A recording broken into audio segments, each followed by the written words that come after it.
I'm at the University of Minnesota Center for Orphan Drug Research, and I direct the translational pharmacology research programs there in inherited metabolic disorders.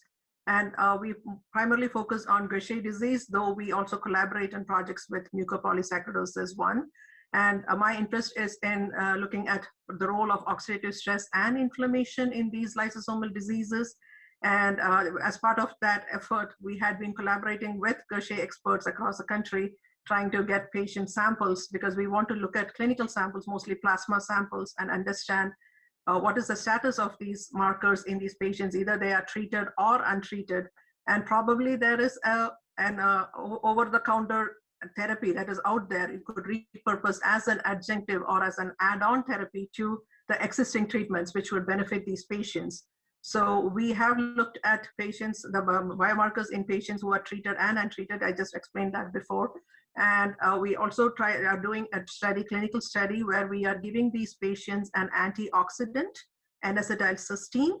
And we have done an interim analysis where we saw that some of these markers are actually improving in the right direction. So as part of the research, we are employing magnetic resonance spectroscopy, which is a neuroimaging technique.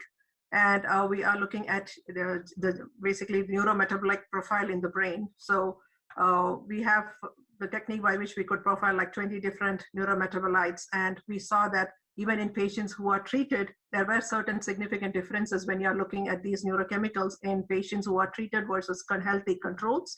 And when we give the patients N-acetylcysteine, some of these neurometabolites seem to be improving, like they're changing in the right direction. So we just have completed part of the study. We need to get more patients to make concrete conclusions, but that is a project that is in progress right now.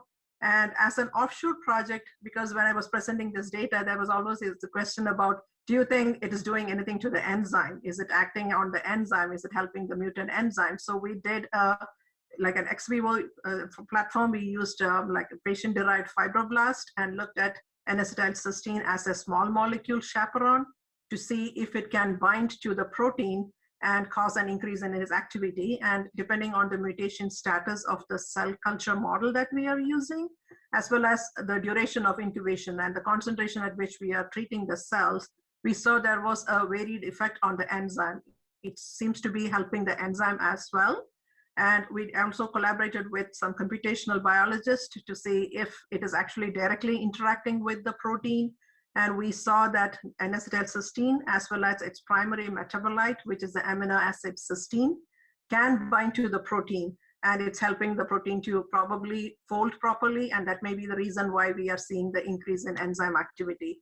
So this is just preliminary evidence in fibroblast, and we want to now check it on animal models and also possibly in patients, because there is validated assays for looking at enzyme activity. So we are trying to see if we give N-acetylcysteine just orally, just taking it as a tablet, can we see an increase in enzyme activity? Because when you take it as a tablet, you are actually increasing the amount of the N-acetylcysteine as well as its metabolite, both of which can act on the enzyme and increase its activity. And probably that may be another reason why patients feel like, I mean, we are seeing these changes in these neurochemicals. And I should also say that some of the patients who are on our study, they reported that they felt good being on the medication. So more work needs to be done, but there are these preliminary evidences that makes us hopeful that there is some way this medication is helping them, and we would like to understand it better.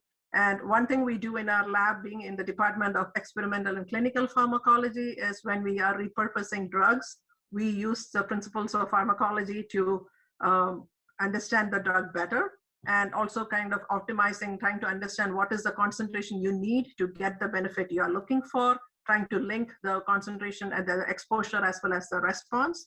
So we try to do that not only for designing our animal experiments, but also for designing the dosage regimen for human trials.